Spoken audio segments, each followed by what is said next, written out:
Good morning, the BS Rajiti. Welcome and greetings was our subject energy engineering for final year engineering mechanical students. So in the last three lectures, we have seen introduction to thermal power plants, a Rankine cycle, and a revision on the Rankine cycle with help of some slides. So now I'm not going to revise that one. Already we have done the revision in the last class. So this is, we can say, lecture number 9, or the actually 10, or lecture number 4 of this course.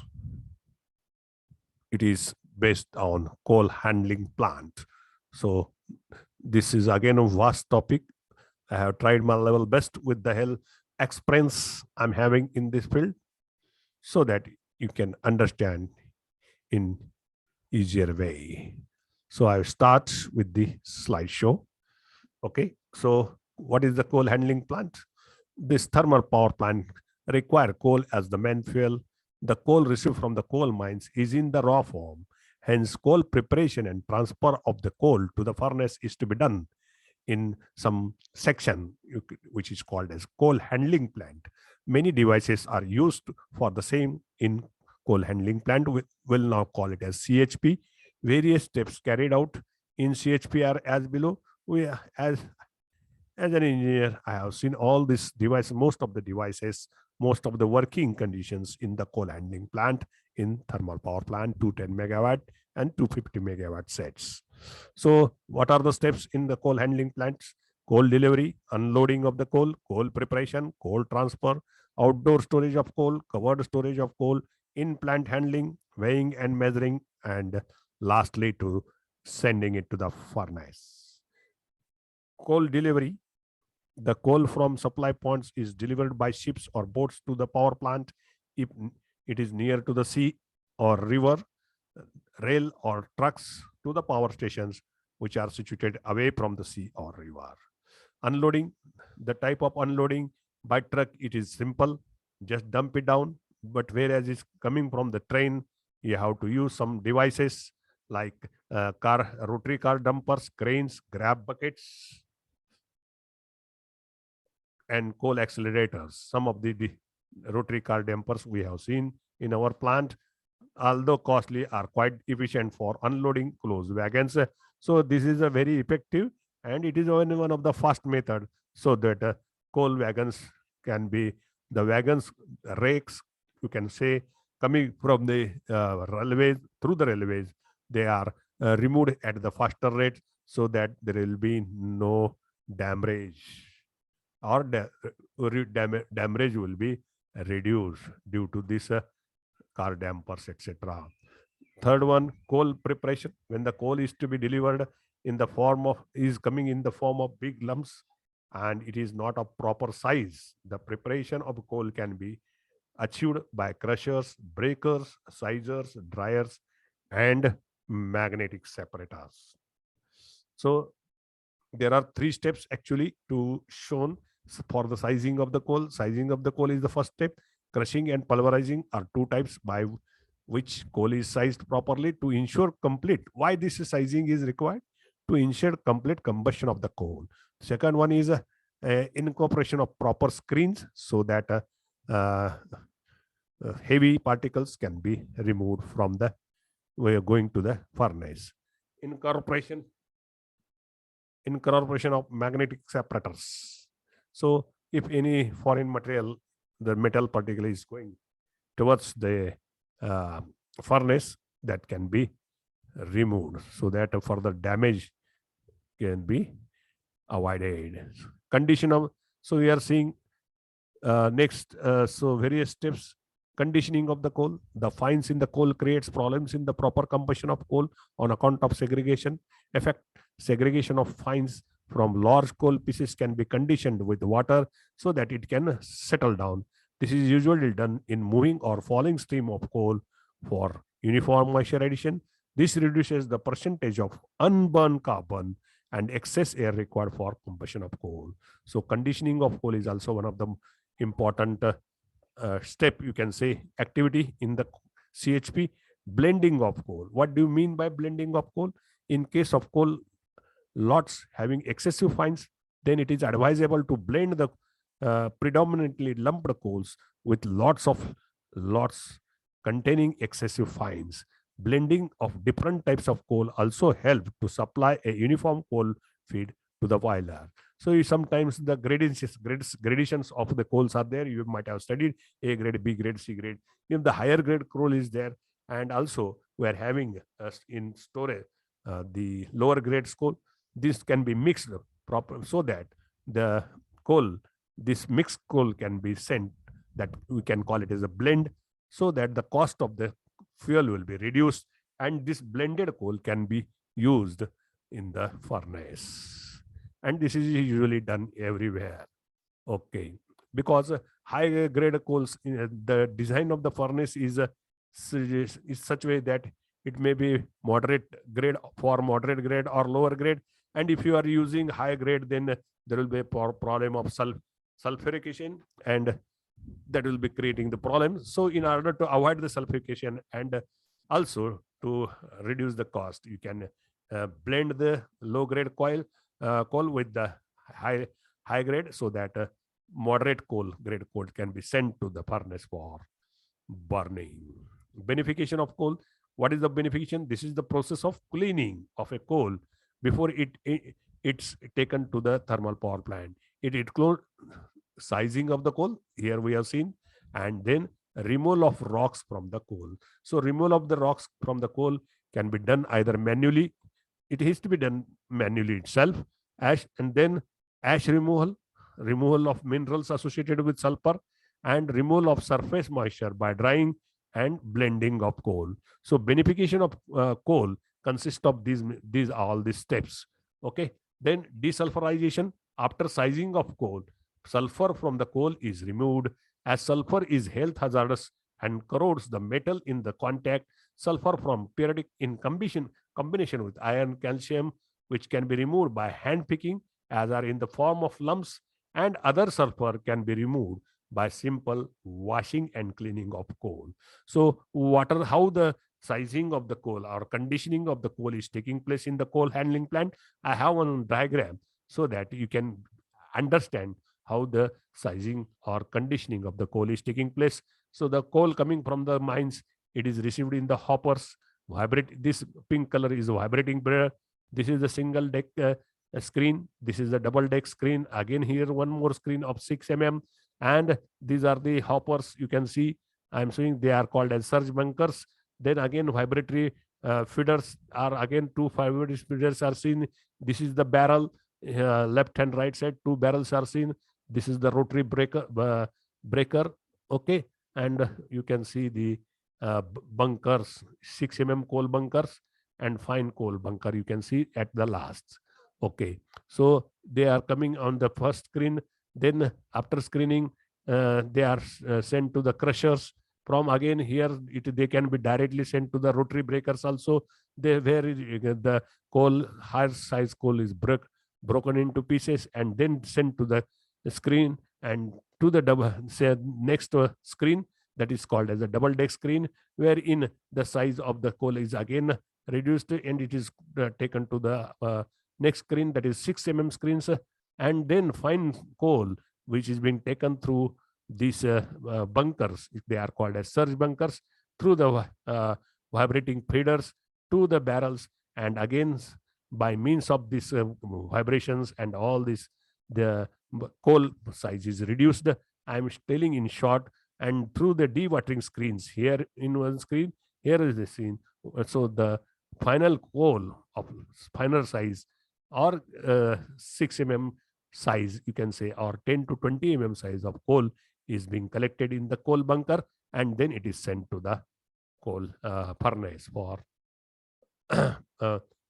furnace, or you can say pulverizers, that is coal mills, for further crushing of this or further sizing of the coal, which is to be about 200 mesh fine particles, that we are called it as a pulverizers. So this pulverized coal is then used in the furnace for combustion purpose. Okay. So coal transfer. Next step is a coal transfer. After preparation of coal, we have seen all these activities as a preparation of coal is transferred to the dead storage by means of following systems: belt conveyors, screw conveyors, bucket elevators. Name itself indicates grab bucket elevators, skip wise flight conveyor. Some of the this transfers transfer methods or systems or devices I will just briefly explain here. This is the belt conveyor on which this coal is carried, and these are the rollers. You can see bearings are there. These are the supports. So this belt is continuously moving with the help of motor. So it is being transported from coal handling plant to the respective place after the preparation of the coal. So by means of this, and this is continuously rotating. So the coal, prepared coal is falling on the belt and is being taken to the plant, from where it can be bunkered into the coal feeder, from coal feeder to the coal mills for final pulverization. Screw conveyor is another method by which you can send it. This is the screw type conveyor you are seeing here. They consist of helicoid screw fitted to the shaft. The screw, while rotating, it takes the coal from one end to the other end. So these are the transportation modes of. Then bucket elevator, if you want to transfer from ground level to upper level, that is vertical transfer of the coal is, then these bucket elevators are used. It consists of buckets fixed to a chain. The chain moves over to the wheels. The coal is carried by the buckets from bottom and discharged at the top. Then fifth one is the coal storage. Why storage is required? Storage is required because of the cost factor. If it is prices are low, you can store the coal for future. And how much to be stored? The amount of coal to be stored depends upon the space available at your power station and transportation facilities, and the amount of coal that will, whether away and nearest to the coal mines, depends upon that how much you can store. So there are again two types of store, you can say outdoor storage and live storage. The outdoor storage means the coal is stored, has the tendency to weather. Due to the low oxidation, the coal may ignite spontaneously. This is avoided by storing the coal in the form of piles so that air cannot pass through the coal piles. So this we have in our power plant, or in major of the power plants. This outdoor storage is in the open space, whereas live coal storage implies the reclaiming and combustion of coal that has been stored for only a short time, usually less than week. So usually placed in the bunkers, or usually placed near the furnace so that it can be utilized within a week. In plant handling, the next step in the coal handling plant is, in plant handling, it is referred to transferring of coal from dead or live storage to the boiler furnace. Okay, for in plant handling, the same equipments are used as shown, as we have seen in CHP, like belt conveyors, screw conveyors, bucket conveyors, etc., bucket elevators, etc. So before sending into the furnace, last step is measuring. Measurement of this coal is a very important phenomena. How much coal you are using, how much coal is being used daily, that has to be recorded. So there are three types of waves: mechanical, you have seen normally in markets, and pneumatic. This pneumatic is on the air, operating on air, and electronic, directly digital. Then the fuel is taken to the furnace.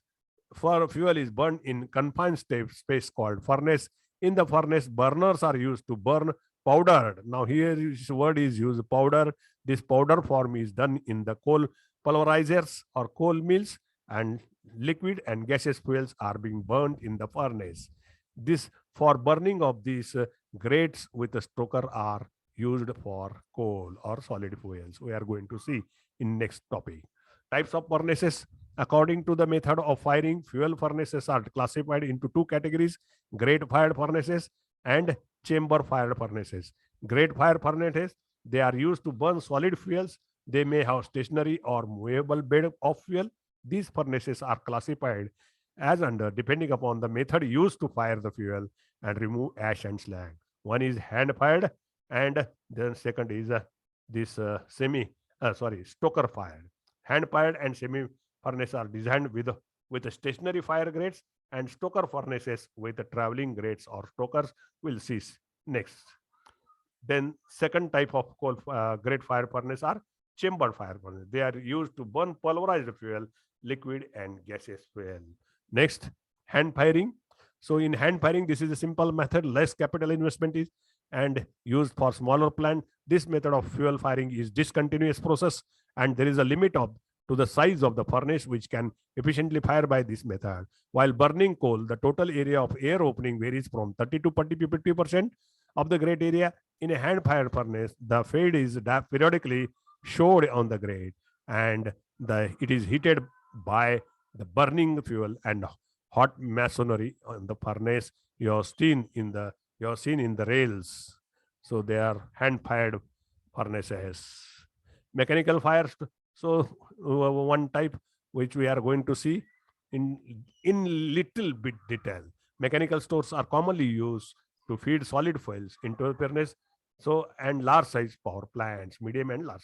So spreader type or sprinkler stoker, you are seeing this is a overfeed. There are two types of stokers again, overfeed and underfeed. So one example of each I am telling here. So this is a overfeed stacker. The coal burns on the stoker. Here, this is the fuel bed. This is the furnace. The coal coming from the pulverizer, coal mill, and is being directly sprayed, or it taken from the coal hopper. You can say is directly fed to the fuel bed, and air is coming from the. It may be in the from the fans or atmospheric air is for the combustion of this fuel, and then after combustion the uh, gases which are formed flows through the furnace for conversion of water in the boiler to the steam. Okay, so this is about simple about a spreader or sprinkler. If the question is asked, you can write about this overfeed stacker in brief and draw this figure. The advantages of this speeder stoker are a wide variety of coal from lignite to architect, as well as high ash coal can be burned easily. Clinkering difficulty is reduced by spreading action. The coking tendency of the coal is reduced before it reaches the grate by the release of volatile gases which burn in suspension. It is always difficult to operate spreader with varying sizes of coal and with varying moisture content. A natural result of suspension burning of fine fuel particles is the entrapment of ash in the products of combustion. To avoid the nuisance of fly ash, a dust collector is almost necessary with the stoker. So this stoker is used for mainly you can lump of coal you can use in that is the main advantage of the stokers. Okay, means no necessity of fine coal to be used for this type of mechanical speed stokers where it may be overspeed or underfeed. Okay, so these are used for medium to large power plants. We are having this pulverized fuel, then it is in the fine form, so there is no overfeed or underfeed. Strokers are there, they are directly taken to the furnace where they get burned as in fine particle form. So these are the underfeed and overfeed. uh, in underfeed stoker, the fuel is fed from the underneath the fire, means fire is above the fire, and the coal is below the fire and moves gradually upwards. The primary air supplied just below the level at which combustion takes place. The fuel releases the volatile matter as it passes through the initial fuel bed from the bottom. The released volatile matter mixes with the fresh air and enters into the combustion zone. So this volatile matter is the main content of heat, you can say, and that mixes with the air and goes to the combustion zone. Therefore, the entire combustion process is highly efficient and gives a higher rate of heat release. This is practically the underfeed stokers fall into two main groups, the single retort and multi-retort, which I will explain in brief. The fuel in single retort, the fuel is placed in large hopper on the front of the furnace, and then it is further fed by reciprocating ram or screw conveyor into the bottom of the horizontal trough. Here you are seeing. So here ram is there, or you can see cylinder is there, hopper is there. So this with the help of a ram and all, the you can say coal is being fed here, and the air is being supplied from side of this. Here you can see this is the fresh coals. This air coming through the tires. The tires you are seeing here somewhere, tires. Then through the tires, air is coming, and then it is being air push up. Then fresh coal with the air, volatile matter comes in upward direction, and combustion takes place in the furnace zone. Here we can see the ash pond. So the ash is being separated. The air is supplied through the tires provided along the upper edge of the grate. The ash and the clinkers are collected on the ash pit as shown here. So the coal feeding capacity is around 100 to 2000 kg per hour. From that, you can have the capacity of the furnace to convert steam into water into steam. Okay. In the multi-retort stoker, you can see this multi-retort stoker. First, I'll read. The multi-retort consists of alternate retorts for pushing the coal and tire boxes for supplying air. The coal falling from the hopper is pushed by reciprocating ram during the. So here, see, this is the stoker ram, and it is the multi-stoker going below the fire is above, and the coal is going in this way into the you can say grate area. This is the wind bags damper. So the coal is coming in this downward direction, and the air which is coming from the forced air coming from the bottom passes through this coal, and it you can see the due to this passing of the coal, there are various layers formed. Green coal distillation zone and incandescent zones are formed, and then volatile matter get combusted in the furnace like that. The ash is collected at the another end. You can see the ash, the coal is fed like this, and the ash is collected at the another end. The amount of coal and air pressure in the wind box is varied to meet the variable load demand. The number of retorts may vary from 2 to 20 with capacity from 300 to 2000. Here it is 100. It is 300 to 2000 kg per hour per retort. So these are the old methods also. You can say nowadays only pulverized fuel is being used, due to which this all these grades and all these are being abolished or going to abolish. Thank you. I stop here for this with this topic, coal handling plant. In this session, little bit vast. I had tried to compress it as much as possible and in easy way to understand for you people. Okay. Thank you. Thank you very much.